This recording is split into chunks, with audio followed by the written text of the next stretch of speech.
Lilith rising, power, sex, and sacred rebellion. Before we get into this episode, please pull up your astrology chart and go take a look at where your Lilith placement lies for house, the zodiac sign, the degrees that it's in, the planet that it's with. Most of this episode is going to focus on your Lilith. If you've been on the spiritual path for a while, then you may be aware that your Lilith represents the exiled aspect of your feminine power. The raw, feral, grimy side of the feminine that lives an existence that revolves and centers around herself. She's not here to be appeasing for the male gaze.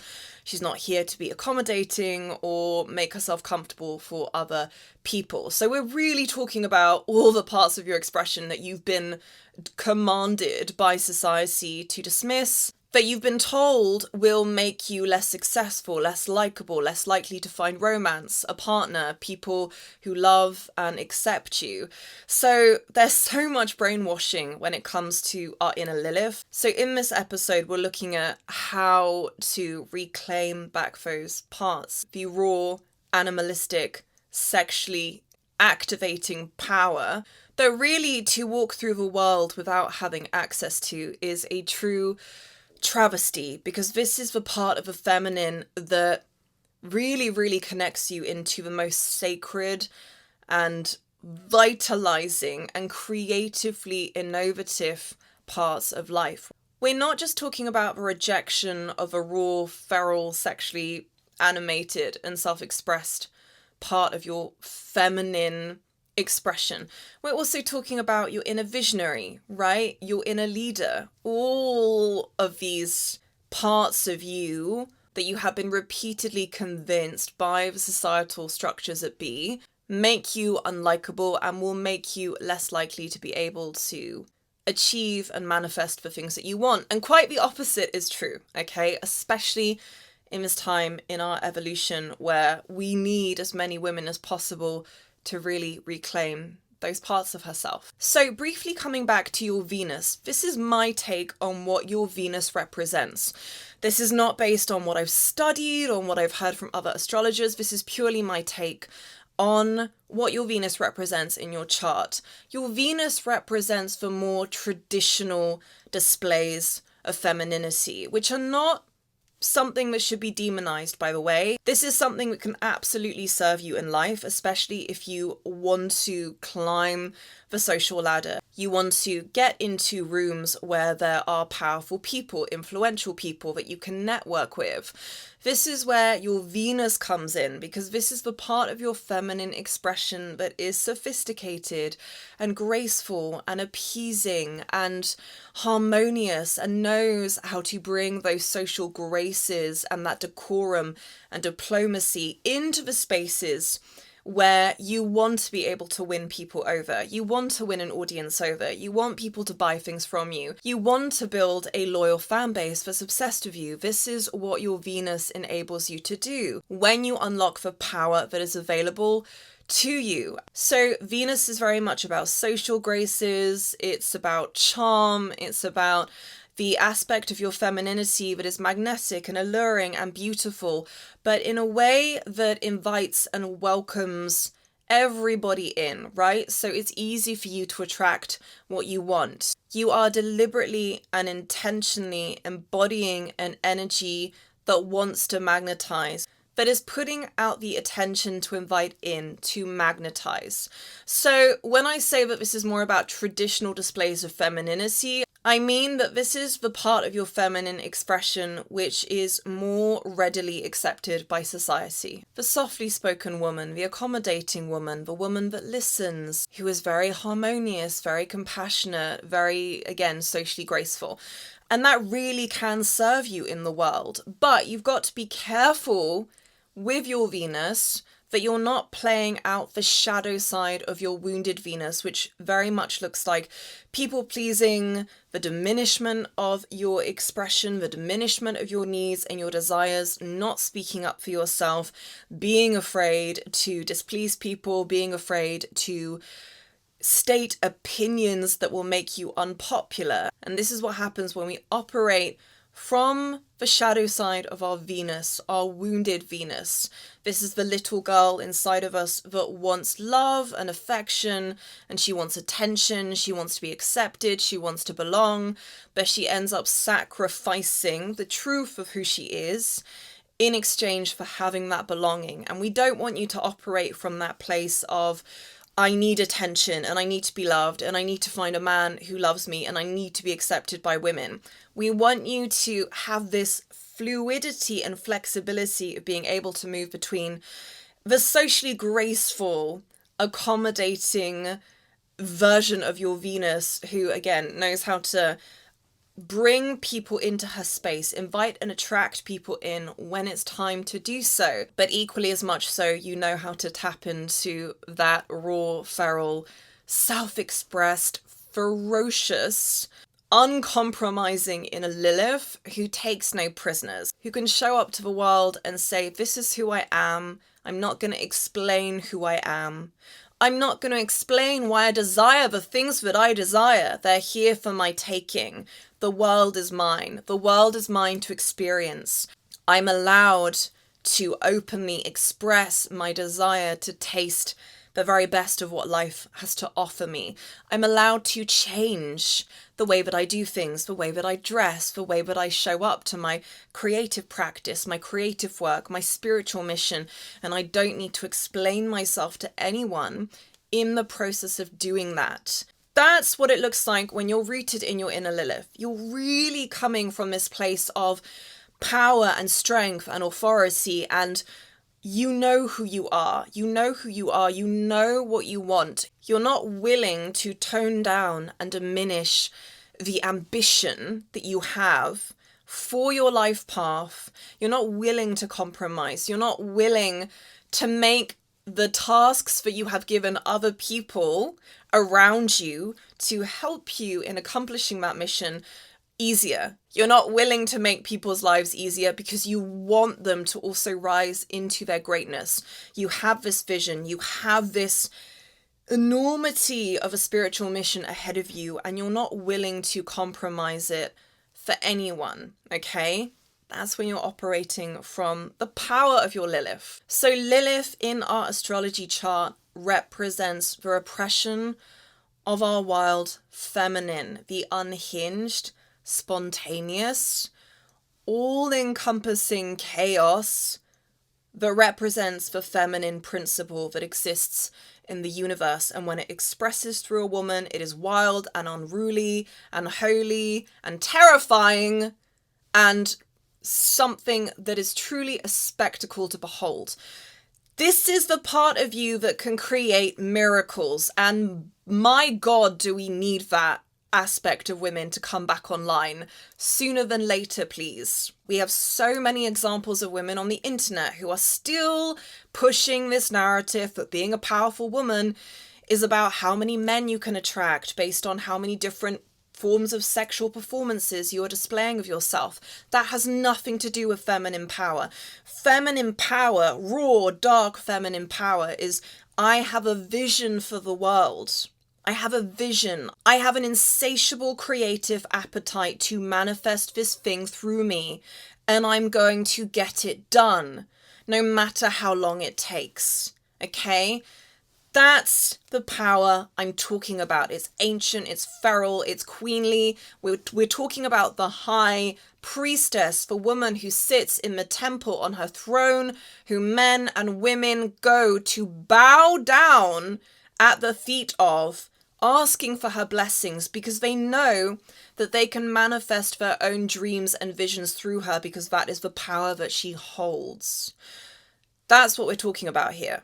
So your Lilith represents the exiled feminine, lost soul parts. What do I mean when I say exiled? I mean that there are certain parts of our authentic self, of our power, that we have experienced so much pain and shame and suffering and trauma as a result of expressing in our family, in our community, in the world at large, that we say to that part, either consciously or unconsciously, it is not safe for me to include you in my experience. It's not safe for me to openly express you. It's not safe for me to be witnessed by other people embodying this part of my expression. So I have to sever it from my consciousness. I have to outcast it from my awareness. I have to dismiss it. I have to reject it. I have to bury it and even pretend that it doesn't even exist. Because the embodiment of it, the expression of it, is just too painful for me to carry, for me to bear. Most humans on this planet are walking around with hundreds of exiled parts. And this is why the journey of awakening and becoming conscious is so important, because we will go throughout the early years of our existence exiling many different parts, many important aspects of our expression, until we have some kind of spiritual awakening which shakes us to our core and opens our awareness to what we have exiled, to what has been lost. And then during a later stage in our life, when we perhaps feel safer, we're able to begin reclaiming those lost parts, those exiled parts. We're able to begin calling them back into our being. So when shamans say that we've experienced soul loss, that we've lost a part of our soul, we can never actually lose a part of who we are. What happens instead is that we have to sever it from our consciousness. We have to cut it out of our experience. And that soul part, as the shamans believe, is often exiled into another dimension where it remains in until we go on this journey to claim it back. When I used to do soul retrievals for clients in the early days of my healing work, I used to astral travel in my dreams into some very interesting and very dark dimensions. So I'm talking about dimensions that were filled with vampires, filled with horrible demonic entities. And I had to go on quite a journey to retrieve some of their soul parts, also parts of my own soul that had been either entrapped or ensnared or lost in these dimensions. So soul retrieval work is very, very deep. It's very intensive. And sometimes when I would travel into these dimensions, I would find soul parts belonging to my clients or belonging to myself that didn't want to come back. They weren't ready to come back. They didn't trust that my client or that I myself had the strength of vessel and the spiritual capacity to really build and nurture a relationship with that part and keep it safe. So when we've cast something out of our awareness and our consciousness, when we feel ready to call it back, we have to begin cultivating a relationship of deep trust and compassion and empathy and unconditional love with that part, so that it can begin to blossom and express and manifest through us in its own time. This is very deep soul excavation healing work. We're talking about the deepest work that you can do as a spiritual practitioner, as a woman on the spiritual path. But that's really what it looks like when we're talking about the exiled parts of your feminine consciousness. If you want to live an existence where you're getting to experience the most wild and multi-dimensional version of yourself, then you have to prioritize your relationship with those parts of your feminine wilderness and expression above all else. If that means that you have to cut people out of your life who are not supportive of a woman that you're growing into and becoming, then so be it. If it means that you have to travel to the ends of the earth, metaphorically speaking, and also physically speaking, if you have to change environment, change country to get yourself into a community space, into a landscape, into a country that is more accommodating and welcoming towards the wilder, more feminine, more opinionated parts of your femininity, your womanhood, then so be it. This is what it takes. This is what it takes to live a life that is full. This is what it takes for you as a woman to experience the full turn on and activation of your feminine power. It means you have to prioritize your relationship with power above all else. You have to regularly examine and look at all of the forces in your life that are taking you out of your power, that are draining it, that are curbing it, that are making you feel guilty and ashamed for wanting to experience and taste and express more, for having the ambitions that you have. You have to ask yourself, what is more important, the belonging and the affections and the acceptance of a community of people who are subtly or very, very obviously making me feel that I can't have more, that I can't dream beyond the reality that I've placed myself within, or not having that community and that belonging, but finally getting to break free from all the inhibitions and limitations and live a liberated life. Because it is your freedom, my love, it's your freedom that is going to give you access to everything else that you want. And if you feel limited, and if you exist in spaces where you feel that you still have to justify your desire for liberation, for pleasure, for joy, for more wealth, then you're in the wrong space. And it is going to compromise your power. It is going to compromise your healing. It is going to compromise the success that you manage to actualize for yourself. By the way, if you want to be taken through a guided process on how to reclaim the exiled parts of your feminine expression, I have a free course for creatives, 28 days to creative freedom, manifest your life path with power and purpose. And on day 25, I'm taking you through a guided process to help you begin calling back exiled parts. You can go register for that free course via the show notes. I will leave a link to it there. It's completely free. So please do sign up. Please go through all 28 days of material. There's so much in there that's going to help you with pretty much everything that we've covered so far. So what are the most common parts that we exile as women? So let's backtrack a little bit and think about you as a young girl or an adolescent.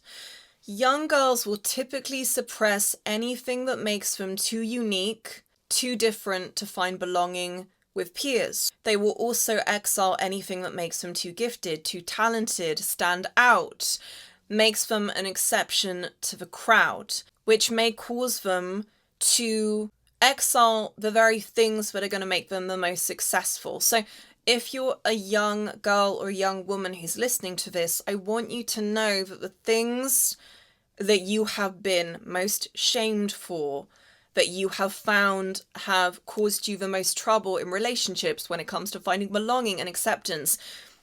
I'm going to lean into the camera a little bit more so that you take this in. These are the parts of your authentic blueprint that are going to make you the most successful version of yourself. Please do not reject them or abandon, right? The word here is abandon those parts of who you are in the name of false belonging, okay? Belonging is always false if it forces us to be a less magnetic, less talented, less beautiful version of who we are, of who we know we could be. Get into spaces, get into community spaces with women who want to see you shine, who are not threatened by the beauty and the radiance that you possess. Heck, DM me. If you need that kind of community, DM me, because that's what I'm in the process of creating. Get in touch with me, reach out, email me, okay? I will help you if you have something that you want to promote, if you have a project that you're looking to launch, if you need to network with people, if you don't know anyone, if you don't have any resources, get in touch with me. I will put you in touch with the people that can do that for you. We don't do gatekeeping here. We only do encouraging the reintegration and the development of those parts of yourself that you've been told so many times by other people that you need to diminish and, express less of if you want to get ahead in life. And what does that even mean, getting ahead in life? It means getting ahead of the matrix. It means fitting into a world of convention and neurotypical bullshit, which, by the way, is crumbling and falling apart really quickly and will continue to be falling apart in the next decade. So you don't want to be in those spaces. You don't want to be doing what the masses are doing. You want to be in spaces with revolutionary women who are innovating on behalf of consciousness. So hit me up if you need support. I will always do my best to give you the resources that you need. If you're ready to do this work of claiming and calling back exiled parts of your dark feminine and your wild feminine, the repressed Lilithian expression within you, then please commit to the process of shadow work, because 95% of your power lies in your shadow. And look, it takes so much energy to not be who you really are. One of the reasons why women are so exhausted and find it so hard to get their sense of momentum and drive up and running, to get into that flow space, fluidity, right? Spontaneous creation, is because they're having to put so much energy into being someone and something that they are not. Changing themselves on a daily basis according to who they're communicating with and what environment they're walking into. And I know that's really difficult for women who have conventional jobs, because yes, you can't show up in the wilderness of your feminine expression when you are in a conventional job setting. But it takes so much energy, my love, to not be who you really are. Can you just imagine the amount of energy that it's taking to hold all of that sexual power and that desire and that love for life, all that grief for what you were never given, that depth of feeling that you've been told you have to put a lid on because it makes you too intense and too much? It's like a bubbling, boiling witch's cauldron that you've had to put a lid on and sit on. A dimension filled with all of these wild creatures, these beautiful wild stallions. There's this vision of like these wild stallions running through the desert that just want to be released and liberated. And you're wondering why it's so hard for you to access your vitality and your desire and your love for life and your love for other people. Well, that's why. Because it takes so much energy to not be who you truly are. To have to micromanage and manipulate and shapeshift and perform. Which, by the way, as an autistic woman, I can't personally do. I don't mask myself for anyone. I don't change myself according to what environment I'm walking into. I don't walk with hunched shoulders. I don't lower my voice when I walk into public spaces just so that I don't intimidate or upset or threaten people with my power. I'm not going to do it because, oh my God, the amount of mental energy it takes to have to rehearse how you're going to move through the world in advance, how you're going to show up to a certain setting. And again, I'm not saying that rehearsing and that visualizing before you get into important meetings or spaces where you have to network with people isn't needed. It can be very, very helpful and useful. Again, if we come back to your Venus placement, it can be very useful for that. But to have to do it all the time, oh my God, no. It's too tiring. It's too exhausting. It takes so much energy to not be who you are. And the moment that you begin to unleash and just liberate a little bit more of that desire and that power, give yourself permission to lie down and weep and cry and scream and shake out all of the energy that you've been holding on to in response to not feeling safe to bring that fullness of expression. Oh, you're going to feel so much relief. You're going to feel more like yourself. You're going to feel more alive, more fully expressed. So really get into shadow work as a daily practice. get into the somatics also of, okay, what am I feeling in my heart? What's coming up in my womb? What's coming up in my throat? What am I not saying? What am I not giving myself space to bring out of my body in this moment? Because this is where your healing lies. This is where the reclamation of that Lilithian energy, that's where it's going to happen. Through shadow work, through getting into the somatic process as well. So coming back to the interplay between your Venus and your inner Lilith. Every single woman should know how to swing between charming and ladylike and a savage, blood-curling beast and demon of a creature within a matter of seconds. Every woman should know how to move between these two expressions. As I said at the beginning, there are benefits to embodying the traditional displays of your femininity, the charm, the grace, the magnetism, the allure, the diplomacy, the ladylikeness that men, as we know in our society, respond very well to. You can get so much out of a man. You can get everything you ever desired, needed, and more from embodying the graces and the divine femininity that your Venus placement is bestowing you with.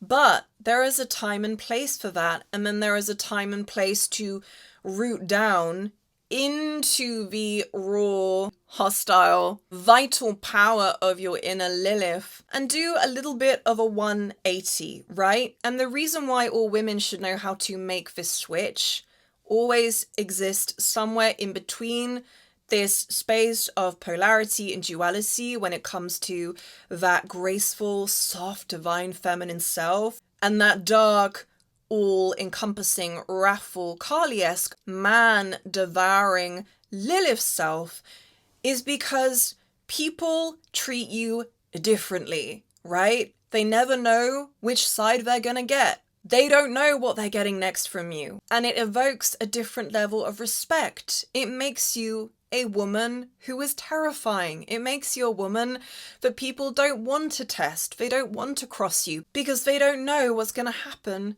if they do.